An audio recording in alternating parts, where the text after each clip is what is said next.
بسم الله الرحمن الرحيم. وبه قال حدثنا عبد الله بن محمد الجعفي قال حدثنا أبو عامر العقدي قال حدثنا سليمان بن بلال عن عبد الله بن دينار عن أبي صالح عن أبي هريرة رضي الله عنه عن النبي صلى الله عليه وسلم قال: الإيمان بضع وستون شعبة والحياء شعبة من الإيمان أو كما قال صلى الله عليه وسلم. دیکھیے اس روایت میں حضور پاک صلی اللہ علیہ وسلم نے وہ ارشاد فرمایا ہے کہ ایمان کی 60 سے زیادہ شاخیں ہیں. اس روایت کے اندر 60 کا لفظ ہے اور مسلم شریف کی روایت کے اندر 70 کا لفظ ہے. 70 یہ 60 اور 70 کا جو اختلاف ہے اس سلسلے میں حضرات محدثین فرماتے ہیں کہ 70 والی روایت کو اصل قرار دیا جائے گا، اس لیے کہ چھوٹا عدد بڑے عدد کے اندر شامل اور داخل ہوتا ہے، تو 70 کے اندر داخل ہے اور دونوں میں کوئی اختلاف نہیں ہے. اس لیے کہ نبی پاک صلی اللہ علیہ وسلم پر احکام اسلام کا نزول ایک مرتبہ میں نہیں ہوا، بلکہ آہستہ آہستہ تدریجاً نبی پاک صلی اللہ علیہ وسلم کے پاس اللہ کی طرف سے احکام اسلامی کو بھیجا گیا ہے. تو پہلے آپ کو 60 بتایا گیا، اس لیے آپ نے لوگوں کے سامنے 60 کو بیان فرما دیا. الایمان بضع وستون شعبہ. اس کے بعد اللہ کی طرف سے مزید احکام کا اضافہ کیا گیا، تو حضرت نبی پاک صلی اللہ علیہ وسلم نے صحابہ کرام کو 70 بتا دیا. الایمان بضع وسبعون شعبہ. تو پہلے 60 بتایا گیا، وہی نبی پاک صلی اللہ علیہ وسلم نے امت کو بتا دیا. پھر اللہ کی طرف سے اضافہ کیا گیا 70، تو آپ نے 70 بتا دیا. لہذا دونوں روایتوں میں کوئی تعارض نہیں. اور جواب اس کا یہ ہے کہ 60 اور 70 یہ دونوں لفظ تعدید اور تحدید کے لیے نہیں، عدد اور گنتی بیان کرنے کے لیے نہیں ہے، بلکہ یہ دونوں عدد تکفیر کے لیے. عربی زبان کے اندر 60 کا لفظ یہ بھی کثرت بیان کرنے کے لیے آتا ہے اور 70 کا لفظ کثرت بیان کرنے کے لیے آتا ہے. تو دونوں ایک مجلس میں آپ نے کثرت کو ظاہر کرنے کے لیے 60 فرما دیا، کسی اور موقع پر نبی پاک صلی اللہ علیہ وسلم نے کثرت کو بیان کرنے کے لیے 70 کا لفظ استعمال فرما دیا. تو 70 کا مصداق بھی کثرت اور 60 کا مصداق بھی کثرت. ان دونوں صورتوں میں حدیث کا مفہوم یہ ہے کہ ایمان کے بہت سارے احکام ہیں، اسلام کے بہت سارے احکام ہیں. تو کثرت کو بیان کرنے کے لیے دونوں لفظ لائے گئے، لہذا کوئی تکرار، کوئی تضاد اور کوئی تنافی اور اختلاف دونوں میں نہیں ہے. دونوں کثرت پر دلالت کرتے ہیں. 60 بھی کثرت پر دلالت کرتا ہے اور 70 بھی کثرت پر دلالت کرتا ہے. بضع کا جو لفظ ہے اس کے لغوی معنی ہے ٹکڑا، جز. گنتی میں اس کو 3 سے لے کے 9 تک یا 4 سے لے کے 9 تک اس کو بولا جاتا ہے. یعنی دہائی سے نیچے جو کسر ہوتا ہے اس کسر کے اظہار کے لیے عربی زبان کے اندر لفظ بضع کا استعمال کیا جاتا ہے. تو ایمان کی 60 سے زیادہ شاخیں ہیں یا 70 سے زیادہ شاخیں ہیں، یہ روایت بیان کی ہوئی کثرت کے لیے، یعنی ایمان کے بہت سارے احکام ہیں. یہاں اس روایت کے اندر تو اختصار ہے، الایمان بضع وستون شعبہ والحیاء شعبۃ من الایمان. لیکن مسلم شریف کی روایت ذرا مفصل ہے. اس میں یوں ہے: الایمان بضع وسبعون شعبہ فأفضلها قول لا إله إلا الله وأدناها إماتة الأذى عن الطريق والحياء شعبة من الإيمان. تو وہ روایت مفصل ہے، یہاں روایت کے اندر اختصار ہے. ایمان کی 70 سے زیادہ شاخیں ہیں. شعبۃ کے معنی شاخ کے آتے ہیں، درخت کی ٹہنی کے آتے ہیں. اس روایت میں شعبۃ ہے، اور ترمذی شریف کی روایت کے اندر باب کا لفظ آیا ہے الایمان بضع وسبعون بابا. کہیں کہیں بعض روایتوں کے اندر لفظ شریعت بھی آیا ہے، کہیں کہیں بعض روایتوں کے اندر لفظ خلق بھی آیا ہے کہ ایمان کے بہت سارے اخلاق ہیں، ان اخلاق کو اختیار کرنا یہ ایمان کے لیے لازم اور ضروری ہے. تو شاخ لفظ کہیں یا باب لفظ کہیں یا شریعت کہیں یا خلق کہیں، مطلب سب کا ایک ہی ہے کہ اسلام کے بہت سارے احکام ہیں. یہ بہت سارے احکام جو ہیں جن کو یہاں 60 اور 60 اور کچھ یا 70 اور کچھ کہا گیا، ان کا مصداق کیا ہے اور کون کون سے احکام اور اعمال وہ ہیں جن پر شاخ کا اطلاق کیا جا سکتا ہے. محدثین نے اس سلسلے میں بڑی محنت کی ہے، اور بعض محدثین نے پوری کتابیں اس سلسلے میں تصنیف کروائی ہے. چنانچہ مشہور محدث امام بیہقی رحمۃ اللہ علیہ نے ایک کتاب مستقل لکھی ہے، اس کا نام ہے شعب الایمان، جس کے حوالے سے بہت ساری روایتیں مشکات شریف میں سارے گزشتہ آپ پڑھ چکے ہیں. تو کئی جلدوں پر مشتمل وہ کتاب شعب الایمان. تو مختلف کتابیں اور مختلف چیزوں کو اس کا مصداق قرار دیا گیا کہ فلاں چیز فلاں چیز فلاں چیز، لیکن ان سب بیانوں کا حاصل اور ان سب بیانوں کا خلاصہ یہی ہے کہ اللہ کے رسول صلی اللہ علیہ وسلم نے ایمان میں کمال اور مضبوطی پیدا کرنے کے لیے اور اولین مرحلے میں جنت کا داخلہ پانے کے لیے، نجات کامل کے لیے بہت سارے کاموں کو ضروری قرار دیا ہے. جب مسلمان ان تمام چیزوں کو اختیار کر لے گا تو اولین مرحلے کے اندر اس کو نجات حاصل ہو جائے گی اور جنت کے درجات عالیہ کا وہ مستحق ہو جائے گا. اور اس میں اگر کوتاہی کرے گا، اس میں اگر کمی کرے گا تو ایمان ناقص ہو جائے گا اور اس کو پہلے مرحلے کے اندر شاید نجات نہ ملے اور جنت کے درجات عالیہ پر وہ فائز نہ ہو سکے. جو ان تمام احکام کی پابندی کرے گا اس کو 2 نعمتیں ملے گی. ایک اولین مرحلے کے اندر نجات اور جنت میں داخلہ حاصل ہوگا، اور دوسرے جنت کے درجات عالیہ اس شخص کو حاصل ہو جائیں گے. یہاں حیا کو ایمان کا خاص شعبہ قرار دیا گیا ہے، خاص چیز قرار دیا گیا ہے. دیکھو ایمان جو ہے وہ حیا جو ہے اس کا ایمان سے بڑا گہرا تعلق ہے. اسی لیے ایک حدیث میں فرمایا گیا کہ حیا اور ایمان دونوں ایک دوسرے سے منسلک اور جڑے ہوئے وابستہ ہیں، ایک دوسرے کے ساتھ بندھے ہوئے ہیں. جب ایک چیز کہیں سے رخصت ہوتی ہے تو دوسری چیز بھی اس کے ساتھ رخصت ہو جاتی ہے.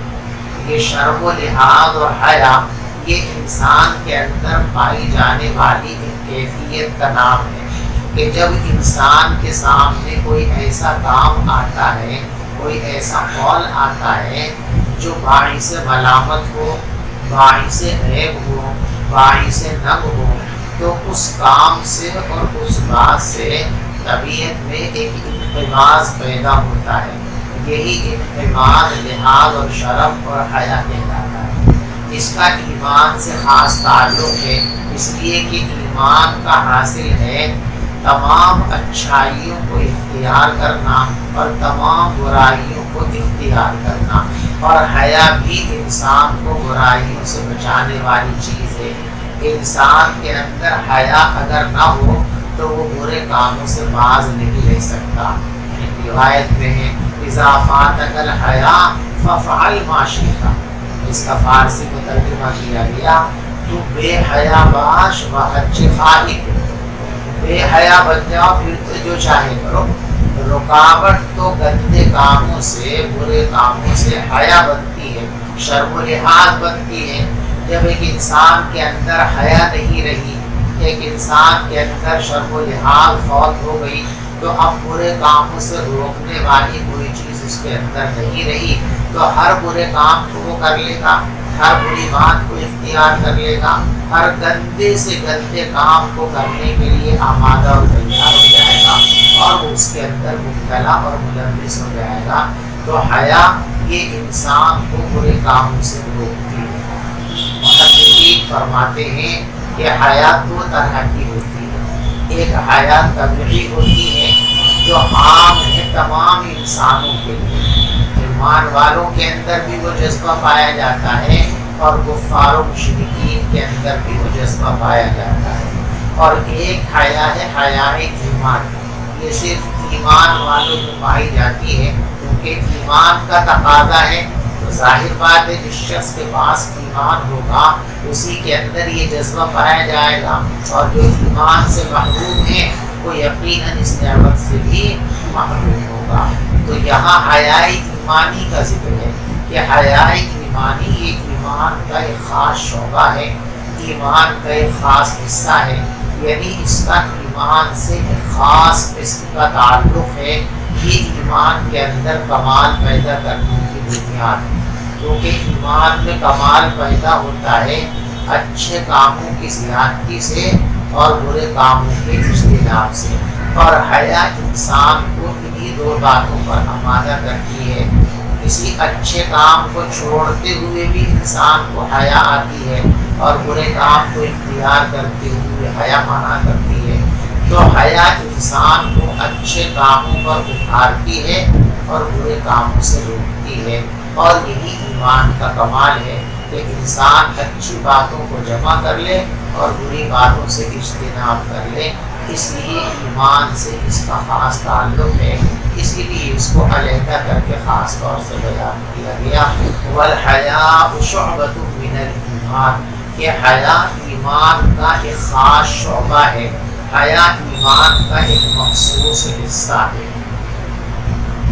حضرت امام بخاری رحمۃ اللہ علیہ کی روایت یہاں لائے ہیں یہ ثابت کرنے کے لیے کہ ایمان مرکب ہوتا ہے.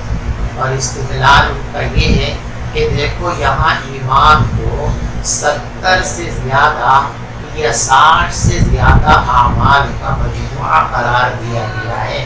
لہذا معلوم ہوا کہ ایمان ذو اجزاء اور مرکب. لیکن اس کے دو جواب ہیں. پہلا جواب تو اس کا یہ ہے کہ ایمان اور اسلام دونوں اگرچہ علیحدہ علیحدہ حقیقتوں کا نام ہے، لیکن حدیث و قرآن کے اندر دونوں کو ایک دوسرے کی جگہ بولنا بھی رائج ہے. تو یہاں ایمان سے مراد ایمان نہیں بلکہ ایمان سے مراد یہاں اسلام ہے. یہاں اسلام کو ایمان سے تعبیر کیا گیا، ورنہ اصل کیا ہے؟ الاسلام بضع و ستون شعبہ، کہ اسلام کے 60 سے زیادہ احکام یا 60 سے 70 سے زیادہ احکام ہیں. تو اصل یہاں اسلام مراد ہے، اور یہاں جو ہے مجازاً اس کو ایمان سے تعبیر کر دیا گیا. تو اسلام ذو اجزاء ہے، ایمان ذو اجزاء نہیں ہے. اور دوسرا جواب اس کا یہ ہے جو پہلے بھی دیا جا چکا ہے کہ یہاں ایمان کے جو اجزاء بیان کیے گئے ہیں وہ اجزاء کمال ایمان کے ہیں، نفس ایمان کے نہیں. اور کمال ایمان کے لیے اجزاء ہوتے ہیں، اس میں کسی کا کوئی اختلاف نہیں ہے. یہ حقیقت تو سب کے نزدیک مسلمہ ہے. اختلاف اس مسئلے کے اندر ہے کہ حقیقت ایمانیہ کے اجزاء ہوتے ہیں یا حقیقت ایمانیہ کے اجزاء نہیں ہوتے ہیں. یعنی یوں کہہ سکتے ہیں آپ کہ حدیث پاک سے جن اجزاء کا ثبوت مل رہا ہے ان اجزاء کا ثبوت اور وجود بحث میں شامل ہی نہیں ہے. اور مبحث میں جو چیز شامل ہے حقیقت ایمانیہ، اس کے لیے اجزاء اس حدیث سے ثابت نہیں ہو رہے ہیں. وہ تو صرف تصدیق قلبی کا نام ہے اور وہ حیثیت ہوتی ہے، اس میں کوئی ترکیب اور اجزاء نہیں ہوا کرتے ہیں.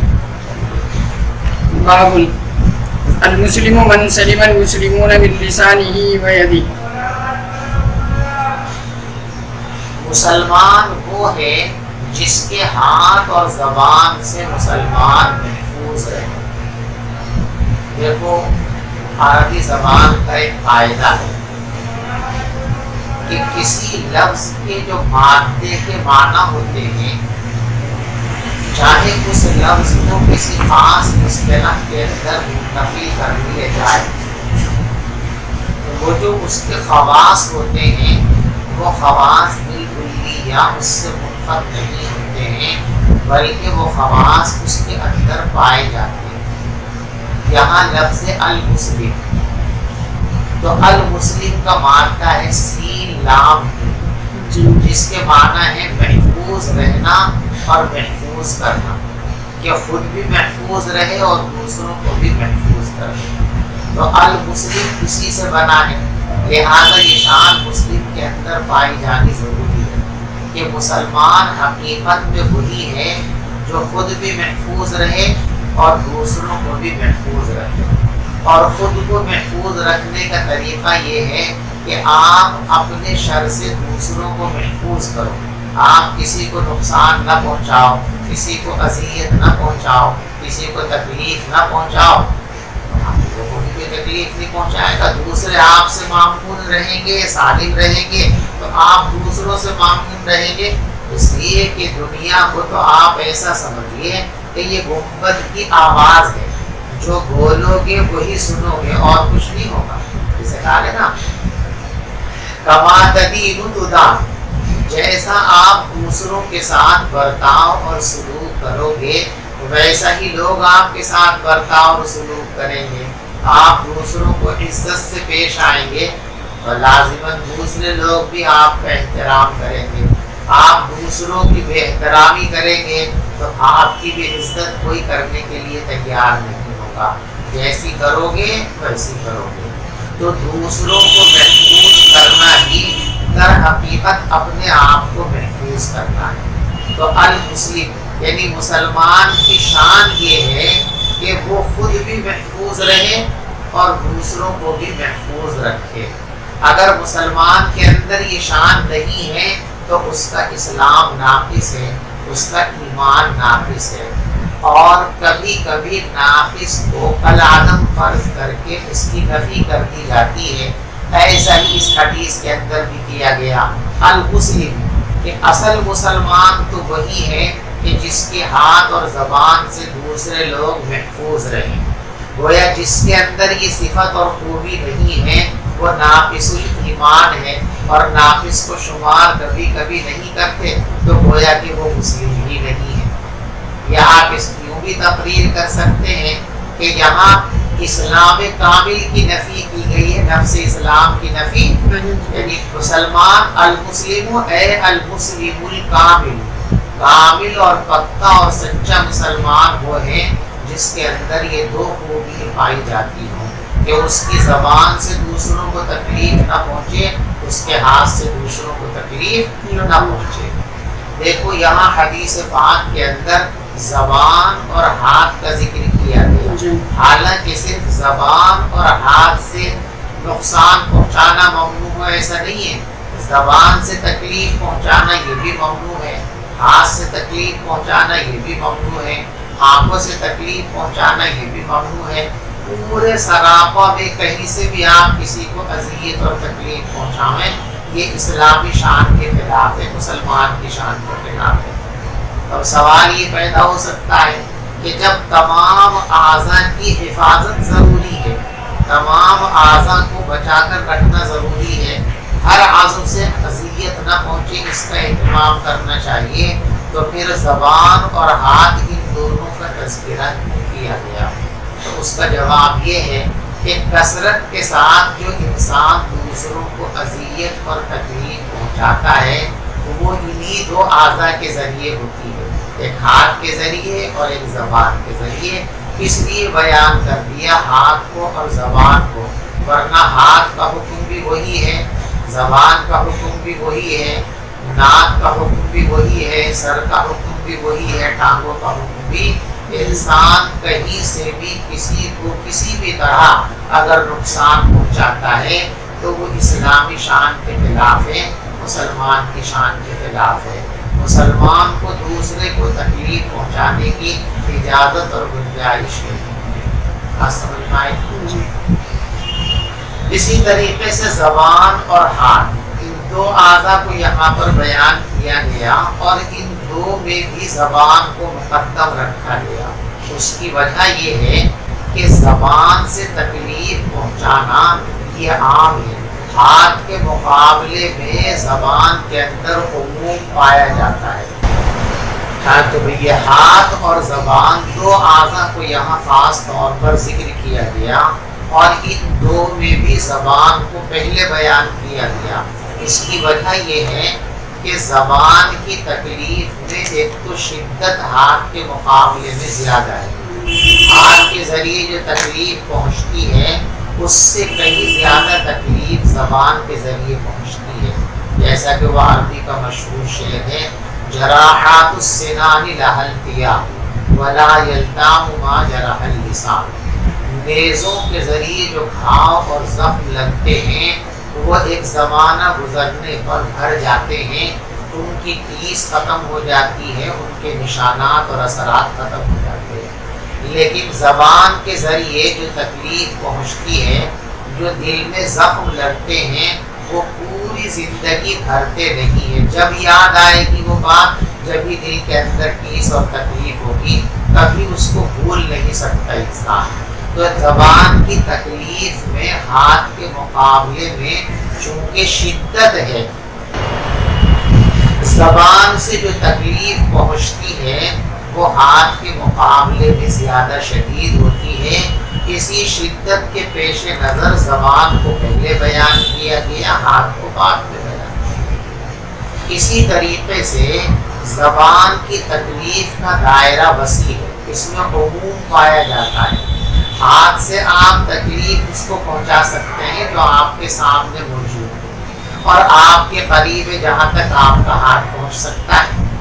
جو شخص آپ کے پاس حاضر نہیں بلکہ غائب ہے، آپ کو کتنا ہی غصہ اس پر ہو، آپ اس کو کیسے ہی نقصان پہنچانا چاہیں، آپ اس کو نقصان نہیں پہنچا سکتے۔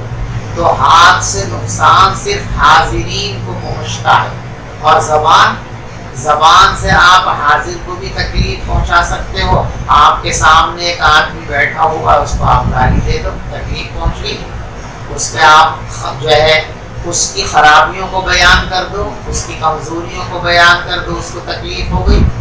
اور آدمی آپ کے پاس نہیں ہے، کہیں دوسری جگہ ہے، تب بھی آپ دور سے بھی اس کو تکلیف پہنچا، یا بیٹھ کے آپ اس کی غیبت شروع کر دیجیے، اس کی تکلیف کا سامان ہو گیا۔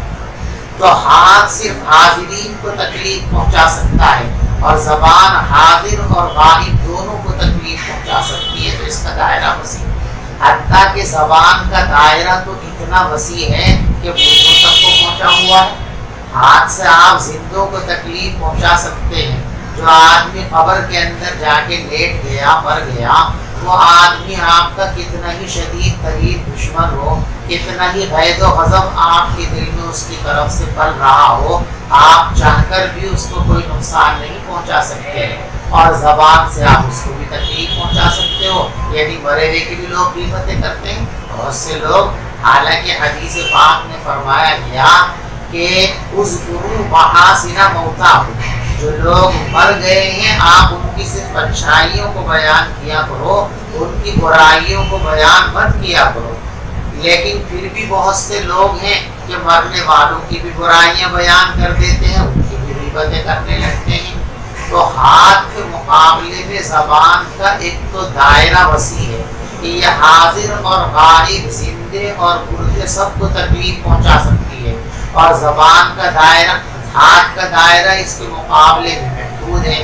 اس لیے زبان کو مقدم کیا گیا اس کی شدت کو ظاہر کرنے کے لیے اور اس کی خرابی کو ظاہر کرنے کے لیے۔